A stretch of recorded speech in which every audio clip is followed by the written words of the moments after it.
Welcome to the Devils Podcast. I'm HeYamin, I'm Andromeda, and today we're talking about connecting to animal spirits through bones and animal parts.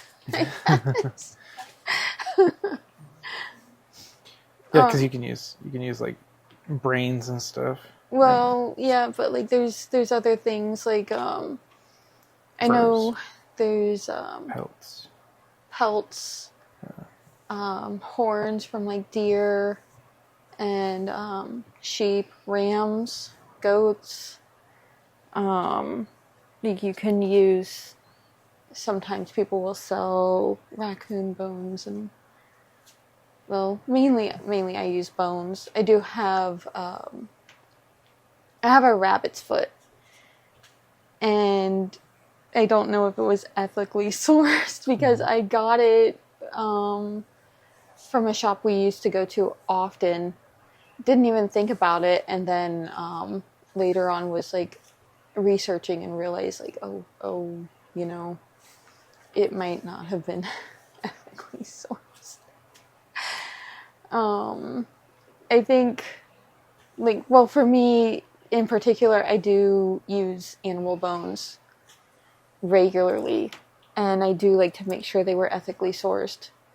So I have a collection of coyote and fox skulls. I have I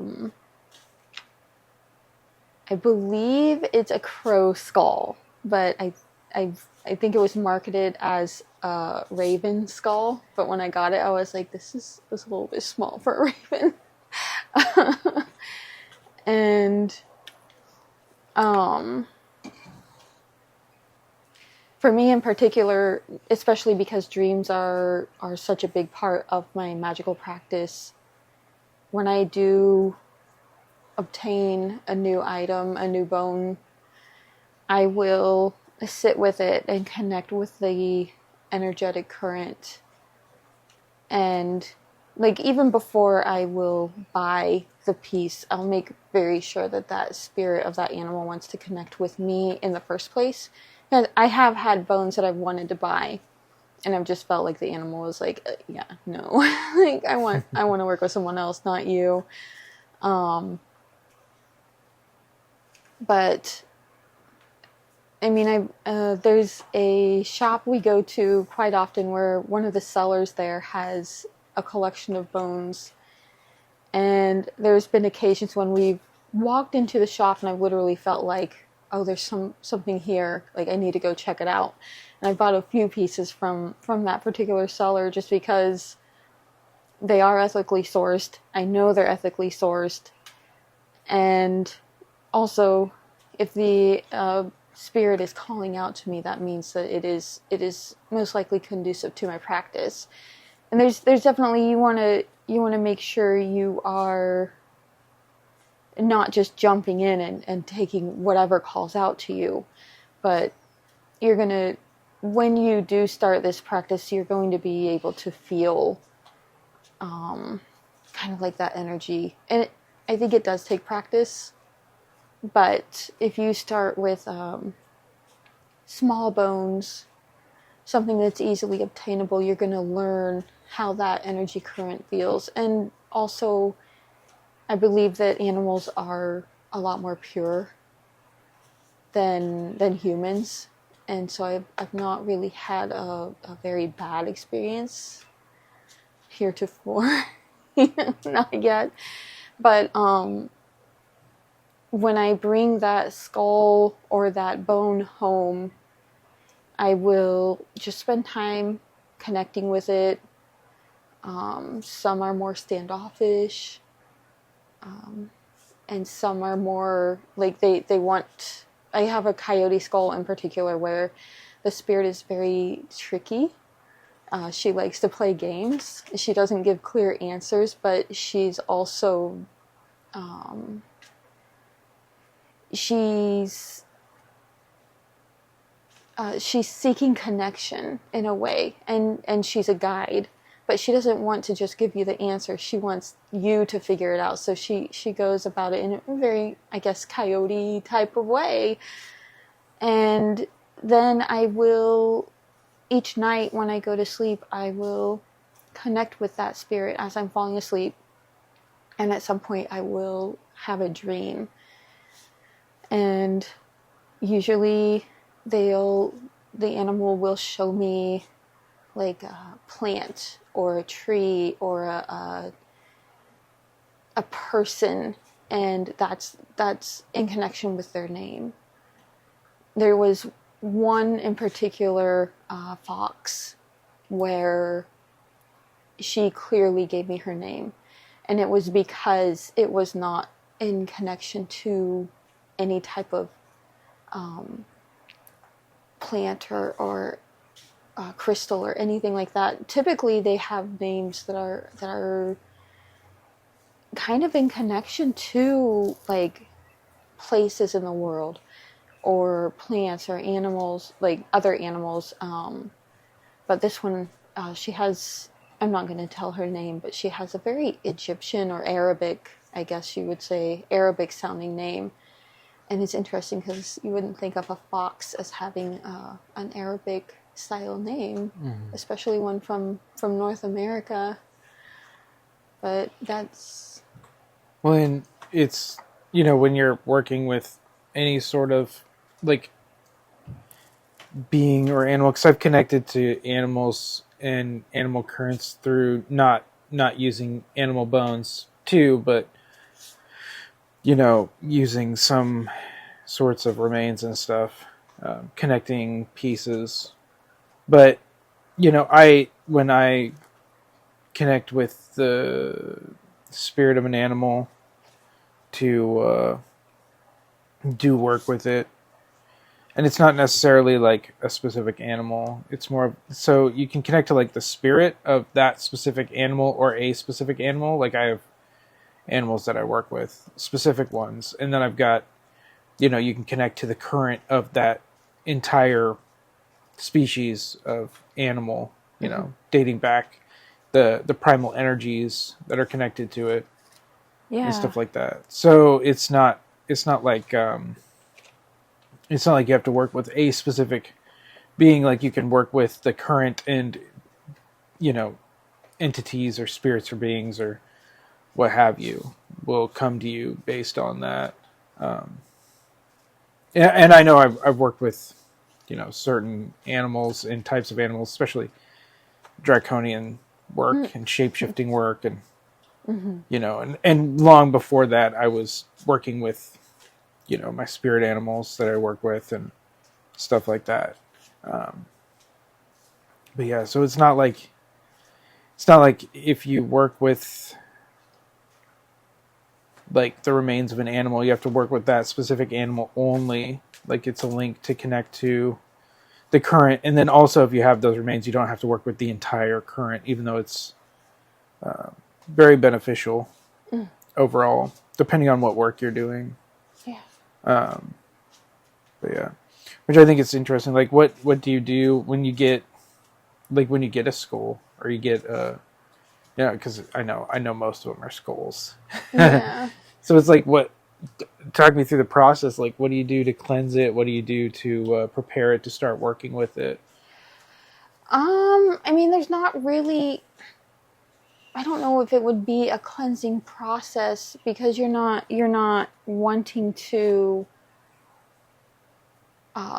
banish the spirit of the animal.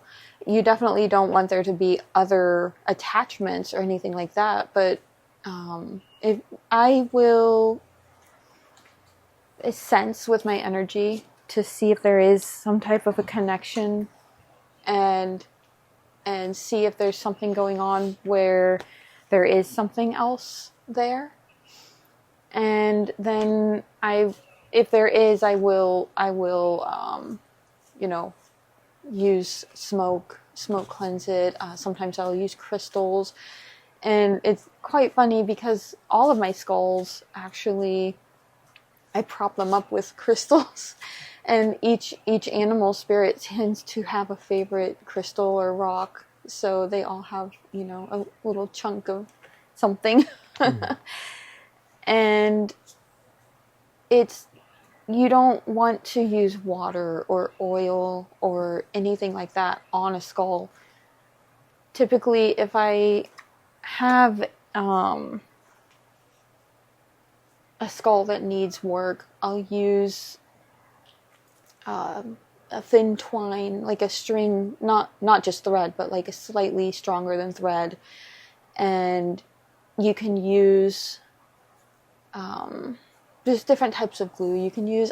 I've used super glue. It's pretty bad, but I've used super glue to, make sure teeth have been placed in correctly if they're sliding around, or that because the jaw is not connected, the two sides are actually separate and they're held together by a tendon. I will use glue and twine to keep them connected. And there's just little things you want to do for maintenance to make sure that skull stays safe for a long period of time. And you're not really supposed to handle the skulls because the oils that are on your skin naturally can degrade the bone. But I do have some animal spirits who do like to be held, who like to just have me hold their skull in my hand for some period of time. So I try to make sure my hands are very clean before I do that. And I always wash my hands afterwards too. But after that is when I really, once I've made sure there's no extra attachments and I'm connecting to the spirit, is when I will go into the dreams. And I've had all sorts of very interesting dreams. I have a cat skull, actually, and I will regularly have dreams where this cat is in it. It's an orange cat, and it always comes through as this orange cat. And I think it's quite interesting because there's kind of like a communal feeling with the animals that they won't encroach on my dreams. They won't come in unless they're invited. But the cat, she's always coming in. She's just like, those rules don't apply to me. But as time goes on, you're going to develop a stronger relationship with that spirit and with the species in general, I feel, because as you work with them, you become more familiar with that energy of the species. And some spirits are protective. They will warn you. I have a different coyote skull where the spirit will actually, I'll hear it growl if there's a being or entity that should not be in my home. And then I know I need to do some type of banishing ritual or cleansing and something like that. There's different things that each spirit kind of excels at, I guess. And it is very interesting as you work deeper into the relationship with them, because it changes you. It really changes your mannerisms. I know one of the first, well, I think it was like the third or fourth bone I got was a raccoon bone. And I became more crafty as I began working with it. Like, it's almost like I was able to think more strategically about things. And I think it's kind of like that tendency for raccoons to be considered very smart and creative at, well, getting into things they shouldn't be getting into. But, they use their paws the way we would use our hands. They can get into a lot of stuff that we wouldn't normally. And I mean, raccoons are adorable. They wash their food in streams, in water. I think it's really funny. They're trash cats. Trash pandas. They're trash cats. My friend and I used to always talk about them as trash cats when we saw them. Well, I mean, they say they're becoming more domesticated, so they're probably, the next cat. Yeah. But there's just little things that you will find that you may pick up as you go about connecting more deeply with those bones. And they're going to want some type of offering of some type, not an offering in particular, but the spirit may want food, or it may want to be placed next to a plant, or just little things like that. And it's not very often even, but in general, I think it's just, good manners to check in on your bones and make sure that those spirits are comfortable and happy with where you've placed them and the work that you're trying to do with them. So yeah, that's in a very roundabout and long way, that's how my process. Yeah. And like I said earlier, you don't have to have bones to necessarily work with the spirit, or even, you could be connected to a spirit of an animal, like through owning a dog or a cat, or, or connecting with animals that are, and they're usually, passed on, but, working with animals, like I've heard of people who they have animals just come to them, and they, they'll meet them at this place, and the animals will come to them. They'll allow them to pet them. I've seen some pretty astounding things with animals, and the more in tune with nature you are, the more connected to the nature of the world, or the area of the world you're in. Yeah. The spirits will come to you, and it's, and it's not like, an animal itself isn't sentient, but the spirit that pervades all of the animals, like the connection, just like how humans have a spirit that runs through all of us too, even though we have individuality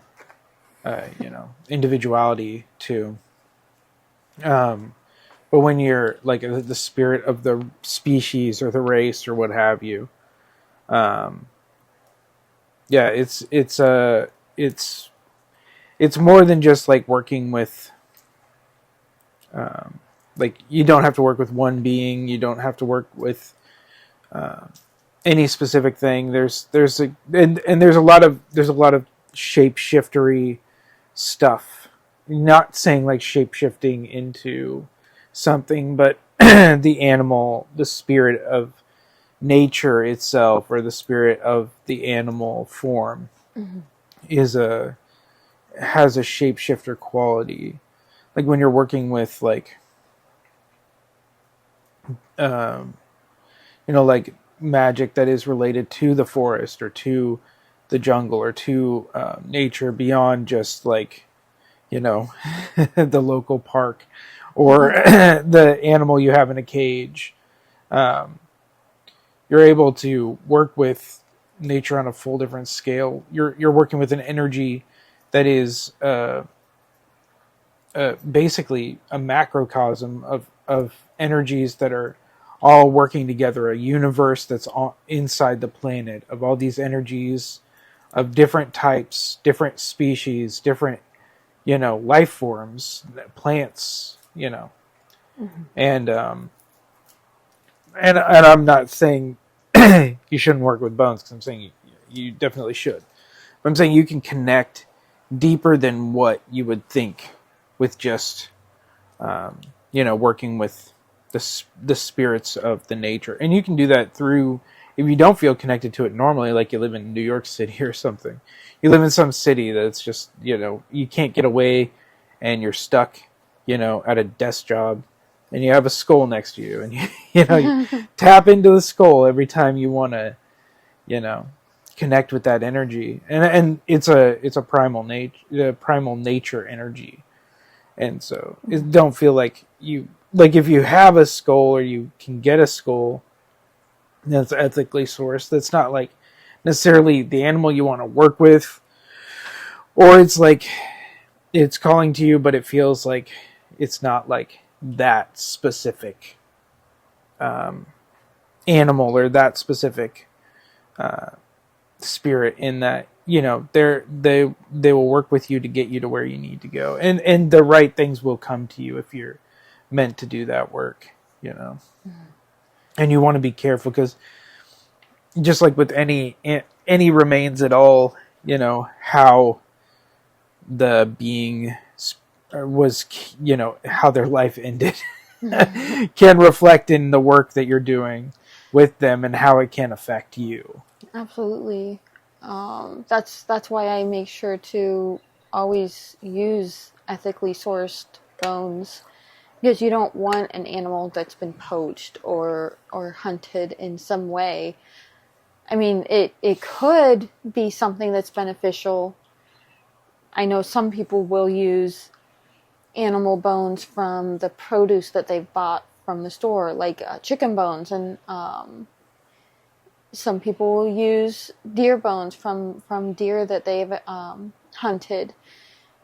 I think it's very important to do some very deep work to make sure that you're not going to end up going down a negative space when you're doing that, because you could end up having,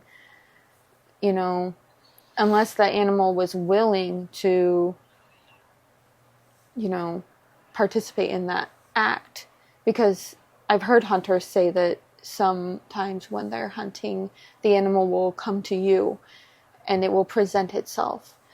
And in that way, I think there's a communal feeling of peace, and if this was done in a good way. I think it's always important to honor the spirit of the deceased anyways, but especially in that case, I know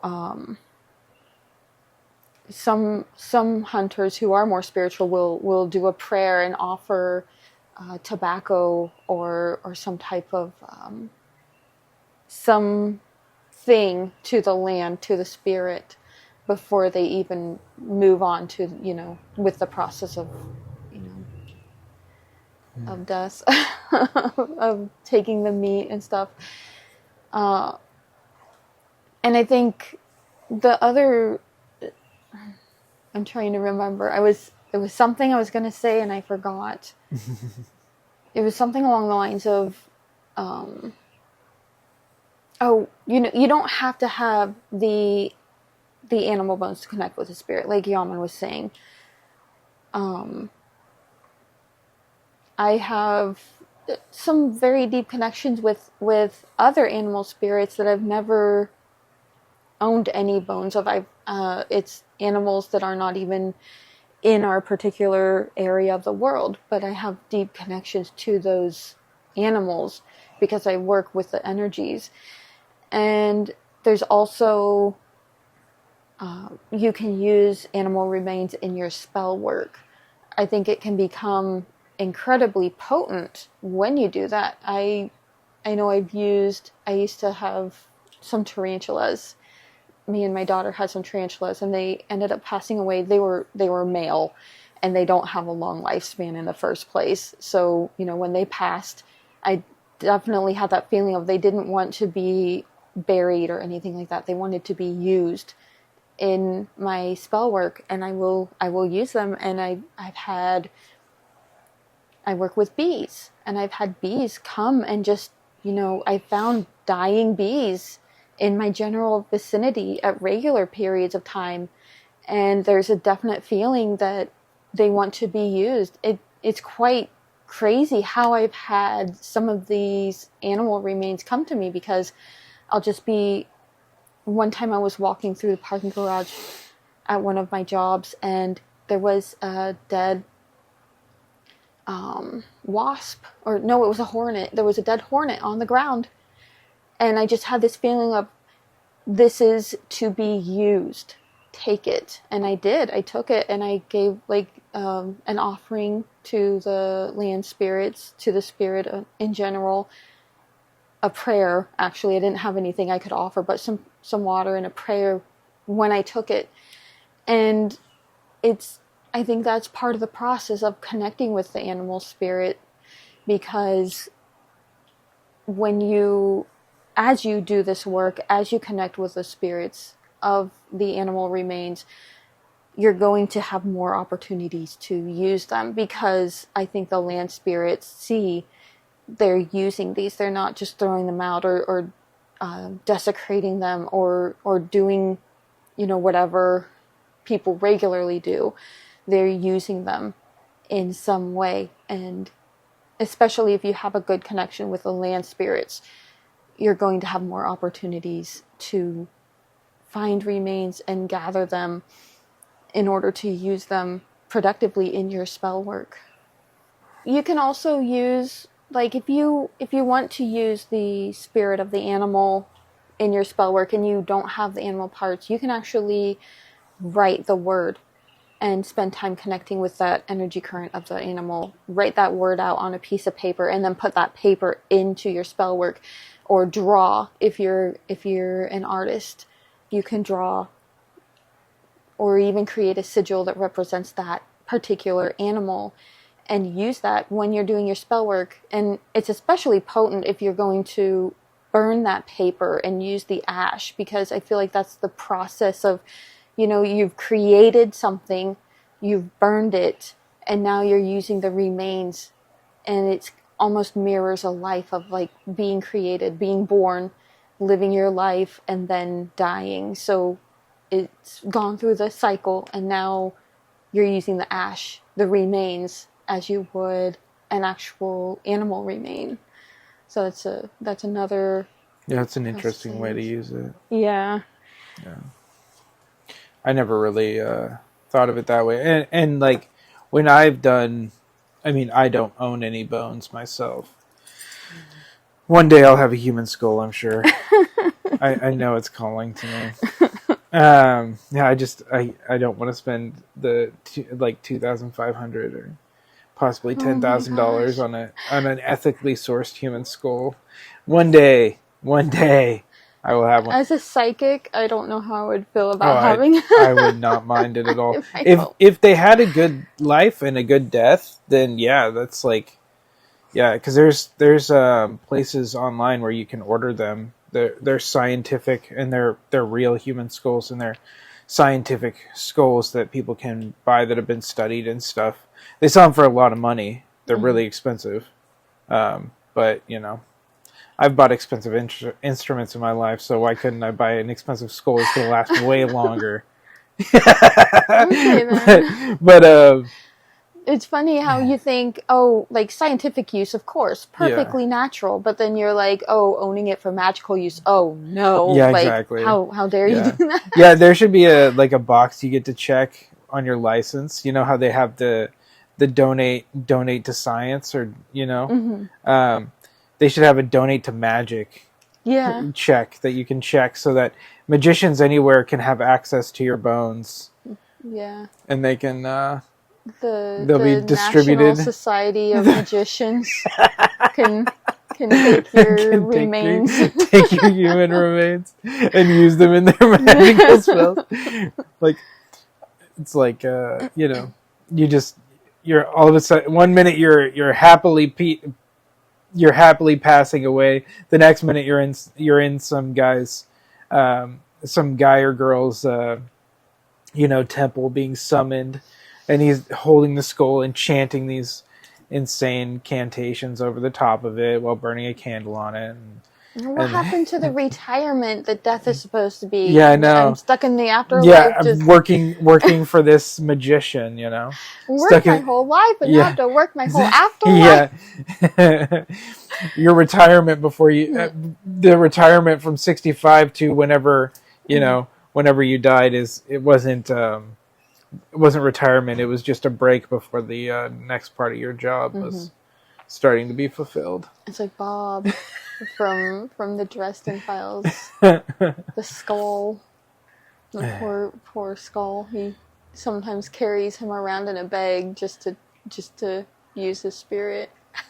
There was this so random. There was this show. It was a movie. Oh, what was it called? Super something. And in it, there was this girl who had a bowling ball with her dad's skull in it, and it was a super bowling ball. Do you know what I'm talking about? Can you? So, and she could throw the bowling ball, and it would fly around and hit all the back. There was this other guy who was also naked if no one was looking at him, or no. There was something about when no one was looking at him, and then when everybody looked at him, he was like, he's only invisible when nobody's looking at him. So he's invisible. But then when people look at him, he's no longer invisible. And there was a part where he was naked. That's why I was thinking of the naked thing. Mystery Men? Mystery Men, that's what it is. Oh my goodness. Yeah, it was completely insane. But I'm thinking of that because she could talk to the skull of her. Oh. She was like completely insane. And she would like talk to the skull of her father who was in the bowling ball. And it was literally just a group of mentally ill people. That's all it was. I'm sure. It was just a group of escaped asylum patients. But anyways, that was a tangent, unrelated. But when you're like when I'm working with, because like I said, I don't have any bones or remains that I use. But when I'm working with spirits or, currents of like a species or race or something, I just work with that energy. And I know I have beings that I'm connected, because everybody has beings they're connected to. Animals, spirit guides, whatever. And they take form in so many different ways. And like when you're working with any of this, you can easily look to your dreams, like ask for connections before you're sleeping and seeing understanding, or you do a meditation and try to find your a spirit guide or something that you're connected to and you don't know, or just pay attention to what animals you see most during the day. What animals are standing out, what ones are calling your attention, what do you enjoy looking at, and there's there's so many signs in the world. There's so many signs in nature, and it's not it's just one of those things where like what are we connected to? What is our energy signature? Oh my gosh, resonating with. What